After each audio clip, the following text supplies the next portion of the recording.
The World Health Organization was actually created as a multilateral institution by 194 member states. It owes its very existence to the idea of multilateralism, sharing of knowledge, collective responsibility for global health and collective action to protect it.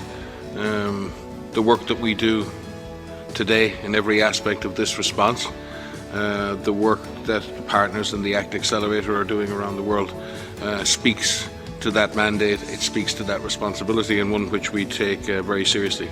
And therefore, yes, of course, this is a time that the Director General's speeches time after time.